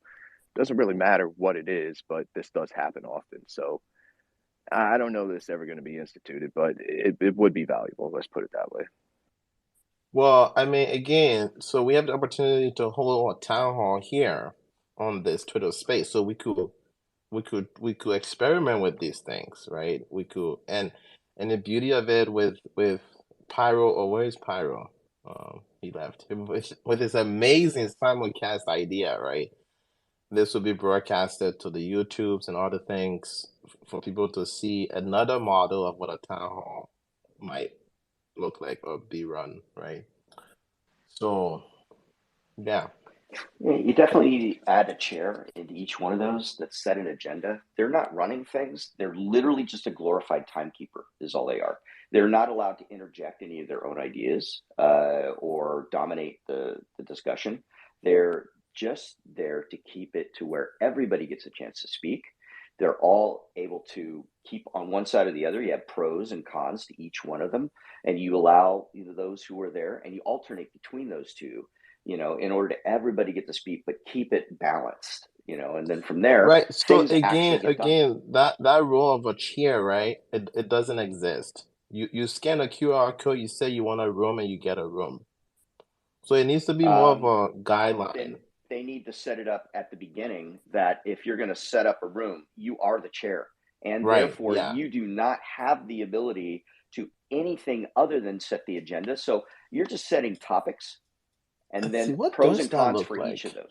those. Felix, when you scan a QR code, is there any writing about ideas of how to run the room? I haven't done that in a while. There's just certain guidelines, but not really, let's say, guides on how to run a room, because we really think it's up to each individual to decide how they want to run their room, actually. And from one experience, what I think is really important, and that's, again, an individual choice then as well, right? And for each event, to differentiate what is the space about. Is it to make decisions? Is it to present projects? Is it to build alignment? Is it for whatnot? And the most valuable thing, I would say, after all, because when we look on ourselves, we are not a community. We are more a society. We build our own ecosystem. We build our own financial systems. We build our own governance. And when it comes to society, the culture is one of the most important aspects. And when you break down culture, it's peer-to-peer interactions. So whatever the event outcome is, isn't that relevant mostly. How it's run, it's not that relevant mostly. What really matters is being part of the process and the experience and establishing culture by being there. And then the whole thing evolves by itself, and you don't really need strong guidelines or rules, I would say. More tools, no, not rules, right? And let each individual decide how they want to set the conversation, the presentation, the room, the event, the town hall, the whatnot. Let them figure out what is the best for them and create a diversity where in maybe some years we are able to identify then, hey, what works actually really good. And we have a track record, we have evidence and can say, cool, on this we can build then. But I mostly really try to avoid to say, this is how a good event looks like. It maybe looks like great for this group, for this purpose, but maybe not for another case then. Felix, you're not setting up hard and fast rules, but at the same time, you're setting guidelines. So you're setting a stage, right? You're giving somebody a forum to be able to go up, have a microphone, and speak on a topic, basically, right? But in that room, there are four walls.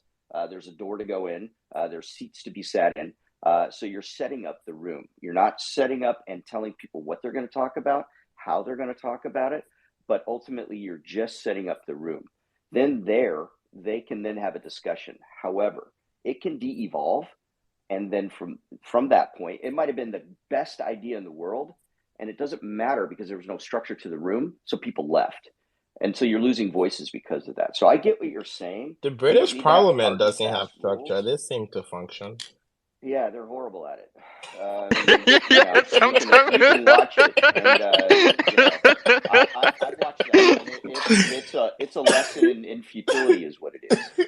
So I get what you're saying, though, Felix. You're not stifling any innovation. You're not stifling anybody's ability to be able to speak and or add to the conversation.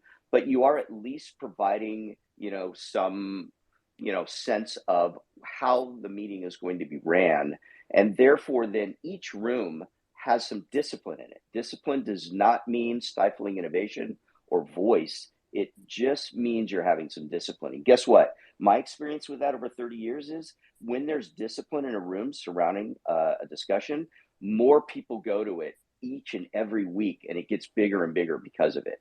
It wasn't, and a lot of those people had wanted nothing to do with rules or people telling them what to do. It just, they're attracted to the fact that they can get their voice heard and things can get done from it. So I understand what you're saying, but there still needs to be discipline in there.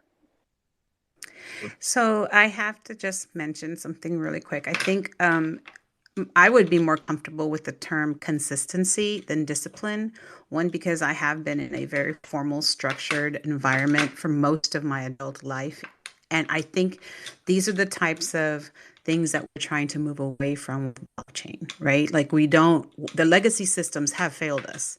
I have been in many structured meetings where people did not feel like they could speak or say what they feel just because of, this absolute structure that has to be followed. I agree with Felix in the way that the rooms are there.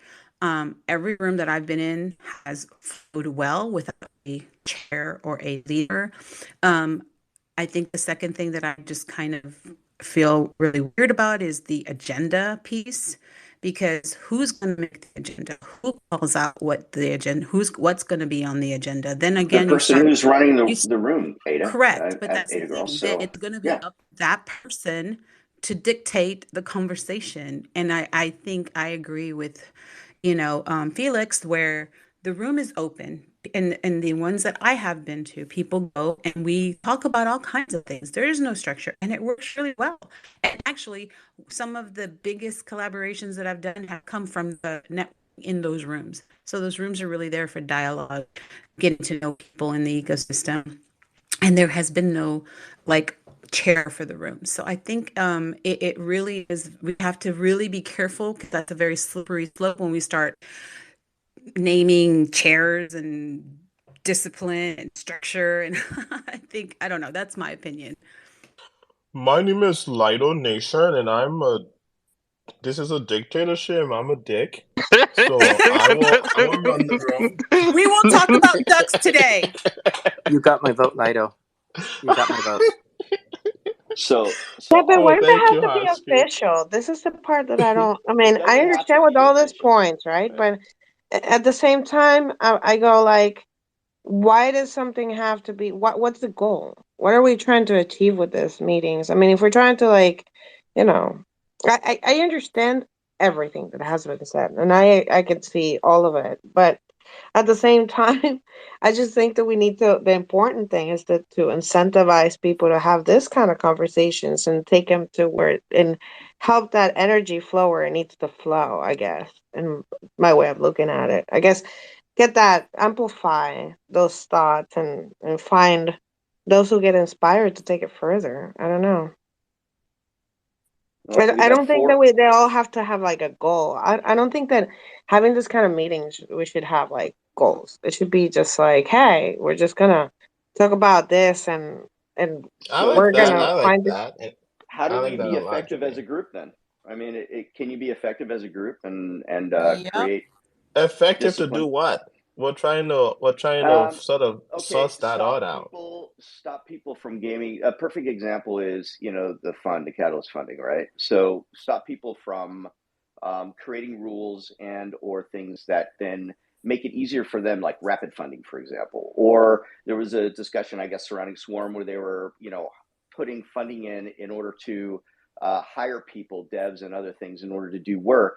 And then it turns out about 20% of the work was actually being done towards Cardano, and the other 80% was being done on a private project, but they were getting paid to do it, right? So there are these things that are happening that really, they're not conducive to, other people thinking, oh, that's a great idea and our money's being well spent. No. Yeah, but anybody can bring that up, right? We don't have to make that an agenda. You can come in and be like, hey, I see this. Should we talk about this? And we'll say, yeah, let's talk about it. Yeah, kind of like what we do here. It's what I thought that Lida was saying. He wanted to do something more kind of hey, how we have banter Mondays, and then we have hey, we usually reserve Fridays to talk about Catalyst, just to give it its time during Catalyst, rounds. But I mean, why not take it to bring it extra time Let's to make just it like in turbo. Banter Day, just say like, hey, why don't we talk about this today? This is something important, and then if people just dig it, just get the conversation going. Can we I don't just And know. if no, and can if we just nobody look at the says fact? anything, I would just pull a random monthly report and read it every 5 minutes. Can we just look at the fact that nobody cares about Catalyst? I mean, I 13 know. million ADA has voted right now. Like, that's pathetic. Like, Very there's pathetic. 390 people have voted. More people voted for the NFT for the Summit Awards than people have voted for Catalyst. Pretty And sad. the Agreed. the very eye-opening thing with this whole catalyst thing that people are saying nobody know who the people are.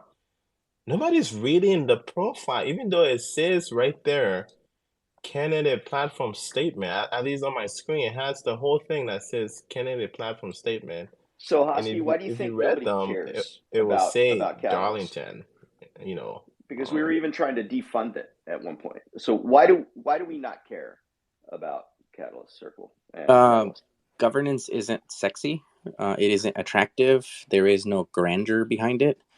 Their bags can't be benefited. I think a lot of people voted for projects and stuff like that for awards because they could pump their bags. There is no incentive. If it was like Catalyst, Catalyst itself, the voting funding, where you get a kickback for voting, maybe that incentivizes people. I heard a I lot of mean, people there say, is an incentive. I just don't think that people know what the incentive well, is. But there's the one definitely of an incentive one of the to one of the get biggest involved. one of the biggest issues I hear is like, well, there's already millions of ADA that have voted. I have 500 ADA. I don't feel like voting. I've seen that from a few people that have brought it up, that they feel they have no impact, which is a fallacy, because that's 500 ADA that can go to somebody's voting power. There's not a lot of communication. I mean, the main reason I'm running is because this whole rigmarole has no eyes on it. So my goal was, let's get more eyes on Catalyst. Even though I've been getting cussed out, called names because I'm running as Hosky and not as human me, it's working. The more eyes are on it, even if it's to hate on me. The whole point of this is to get more eyes on this whole thing. But Yes, you just pointed Balbowski, you're out that laughing. the You're people laughing. don't You're like laughing don't. down there.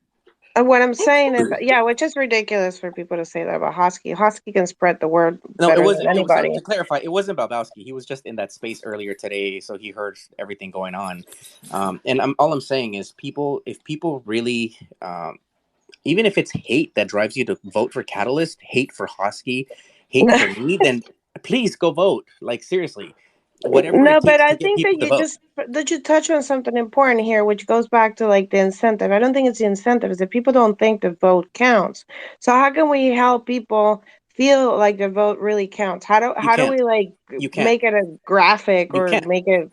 You can't. You Look can't. at elections. Look at Then we're elections. doomed. Well, you're in the Then U.S. I'm in the U.S. Look at elections. A lot of people don't care because, oh, it's already going to end this way it's going to end. That's the problem. It's a bigger problem with society than just it's just being reflected on Cardano right now. I don't think it's Well, that they don't care; they just give up, and I that's my have point. 5 billion Hosky that I'm going to be giving away at the start of next epoch to everybody who votes. Well, that's the fallacy of our democracy as Lido, well, because a lot of people don't vote because You they just don't have to vote. feel All you have to do is vote and come to the you're going to give site and away connect Hosky. your wallet. I will check to make sure you vote, and you get hey some Lido, many there's a millions little of bit of That's a Hosky. conflict of Lido, interest. Lido. I will Yes. incentivize that and send you a 50 billion more, as a donation to hopefully incentivize Oh, people to vote. So hold on. You know Let well, what? me No, there tell you you, no, no, go. let me no, tell you no. why Let's I do this. say Hold what on. I Stop, say. I stop, just want to stop. say something real quick because the reason why I say just like I just recently I participated in the US Census, right? I went door to door and talked to people about, trying to get people to participate in the census.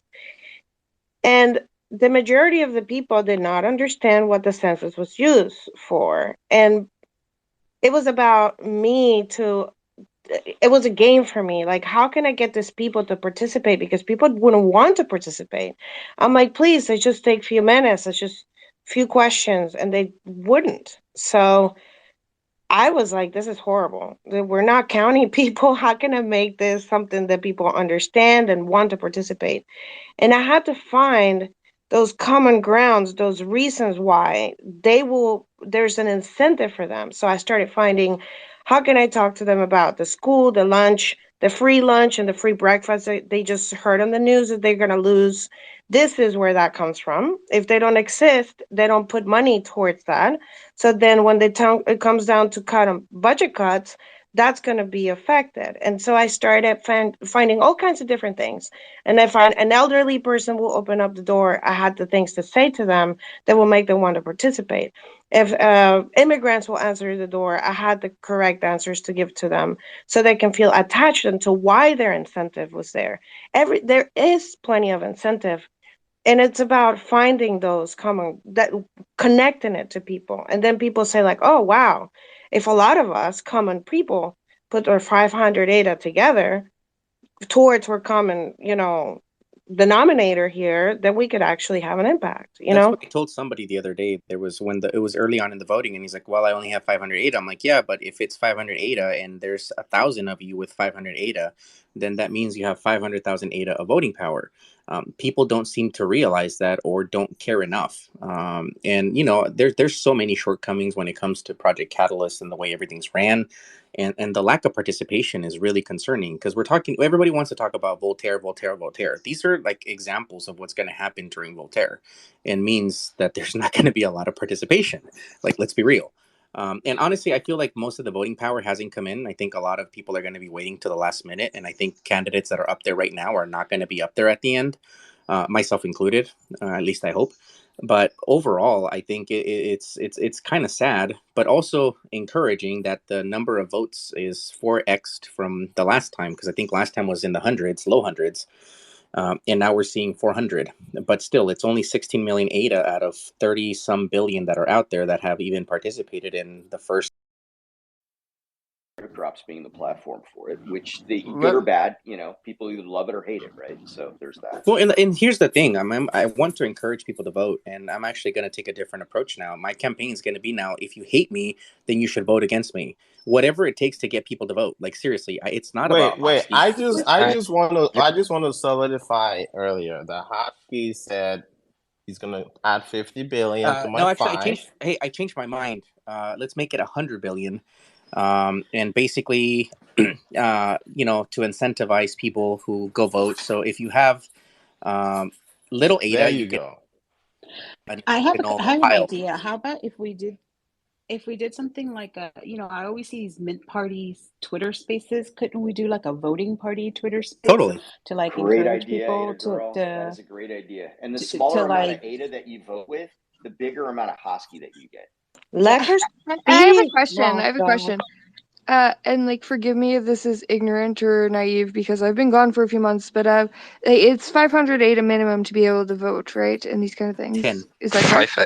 5 ADA for the Catalyst Circle vote. And you can't. Yes, 5 ADA, and you can't vote against people. It's a ranked choice vote, so you have to cast your vote on 5 of your favorites, but you can't vote against a person. My question is though, is it possible to have multiple wallets to be able to put in multiple votes, or is there a failsafe against that? It's based on amount of ADA that's voting. So the voting power is your ADA. It's not your wallet. So it's not one wallet, one vote. It's based on the ADA. So if you have 10 wallets with 1,000 ADA each, then that's 10,000 ADA worth of voting power that you can play with on 10 different votes. So it doesn't really matter because it's based on ADA. Okay, so if you had that 10,000 all in one wallet, you'd have that same amount of voting power. Exactly. Okay, perfect. Thank you. That answers my question. Great. Well, I will get I'm already halfway through coding this stuff. So I would get with Hosky to. Yeah, let's get more people to vote. Let's set that up again. And even if you hate me, please go out and vote against me. Like, seriously, I just want to see people vote. I don't care who you vote for. I don't want your vote. I want you to vote. That's it. That's all that matters. Vote. Like, I do care who you vote for, but I'm not gonna say that. Okay, fine. Vote for Lido. And even if you want to vote for Hosky, but you look at Hosky and say, like, wow, he's definitely the king. Nobody's going to beat him. Maybe I'm going to use my ADA power to boost somebody else that might need the boost. So He hasn't rugged. He hasn't rugged yet, and he hasn't had every opportunity to rug. And like I respect that at least a little bit, if nothing Has else. he had any opportunity to rug? Let's go Oh to some yeah. unspoken voices, yeah, because we're about 3 minutes towards the end. TCT, kick it off, and then we'll go to Jarhead. You had your hand up a few. Yeah. Oh, and don't forget to retweet the meme. If you retweet the meme, you automatically participate in my giveaway. Just saying. I'm going to do one of those in each day until the last day. It's a Lido meme. It's to spread the word because a lot of people don't realize that Lido is running for Circle because he's running as Darlington. So many people don't realize that Darlington is What Lido. kind of name is that anyways? Darlington. So I created a series of little memes to spread the word, just so people know, not to tell people to vote for Lido, but to know that that's Lido. But you should Sorry, vote for TC. Lido. I literally ran into somebody called Can we First get Next to today. So I'm like, TCT, please? Go ahead, TCT. Yes, blue shrimp equals Lido. So I was just going to give a little different perspective to ponder, right? We might not want people who aren't interested, right? Or aren't willing to, like you said, dig into these platform statements, dig into these people themselves voting. And I'm not saying that I'm not like promoting this, but we need to think about this, right? Because we see, we have a lot of evidence about what happens when we do have a very uneducated or uninvolved voter set. So that might be something else to consider too. D-Rebs, baby. D-Rep Hosky, let's go. I'm joking. well, Those You're children can joking? actually be I was giving somebody expecting else that. a vote. the uneducated honest, voter thing is like very like serious because like I don't have the time to do all this like research that I would want to do to be as educated as I want to be able to vote. So like I'm fully supporting the like being able to see somebody that you believe in what they're going to vote for and like giving them giving them your vote power. Like I like some people have said that's a bad idea, but like I would fully do that instead of not voting at all. Yeah, I mean, to me, it makes a lot of logical sense, right? Like even myself, like there's a couple topics that I just don't have the time or interest in, and I know I wouldn't be able to make an educated vote, but especially when it comes to DAOs. Yeah, but there's a lot of people I know who are like super involved. I have a really good understanding of like their ideals and like what they promote and like so yeah, I think DRFs are a great idea, but with anything it's super nuanced and we have to be careful. I don't like politics, so we don't turn into that, but a lot of life is politics. It's turning into politics, TCT. We're literally talking about an election right now. So technically speaking, that is talking about politics. I just wanted to point that out. And I do want to say that I'm about to start the first campaign to guilting people into voting for anybody. I am pinning the tweet up now because we need to guilt people into voting. And if you don't vote and you let the result that's currently happening occur, it is on your head. So those that have not voted, you are letting the results, which are pinned to the top now, happen. You are the problem. That's exactly what I'm saying. And like people are saying there shouldn't be a system where you can delegate your votes because that presents a whole another layer of issues of like giving power to people and it becomes like more of a structured system again.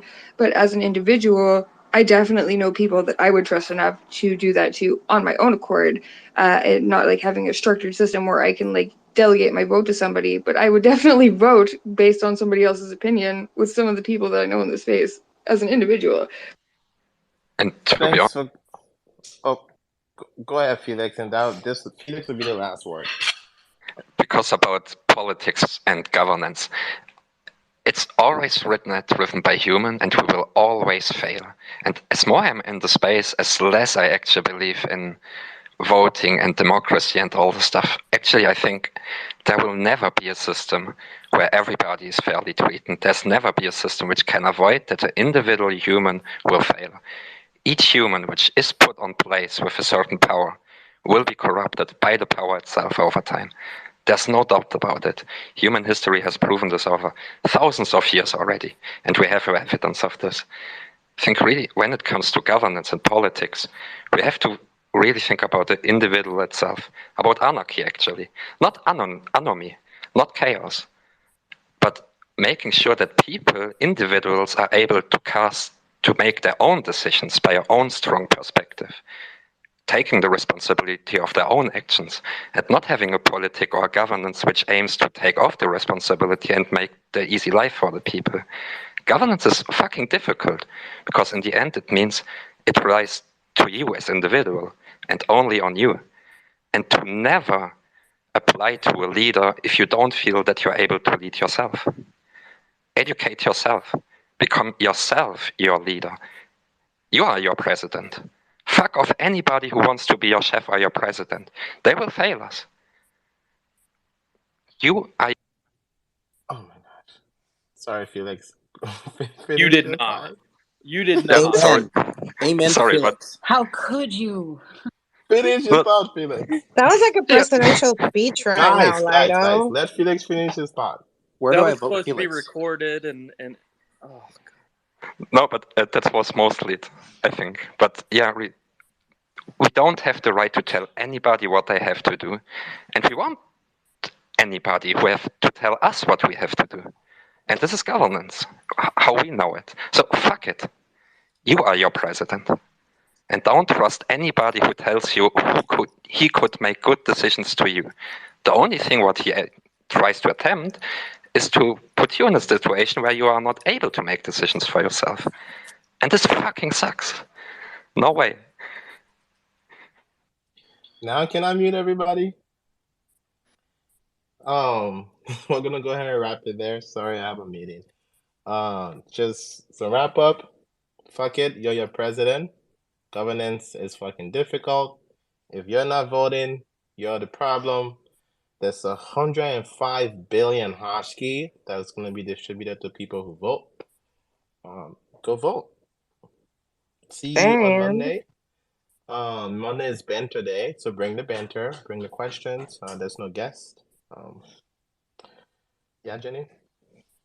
No, I was just gonna remind people to share, spread the word, let people know when you're in spaces.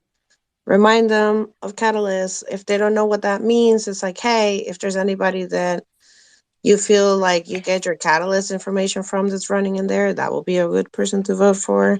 It just starts from something like that. So just make sure that people, if you can try to get them to connect to why would they want to do it, there's always a reason why. It's just trying to figure that one out. And go vote. Here comes the rug. Bye. I love how you asked permission to mute us, by the way. What do you say, Cassie?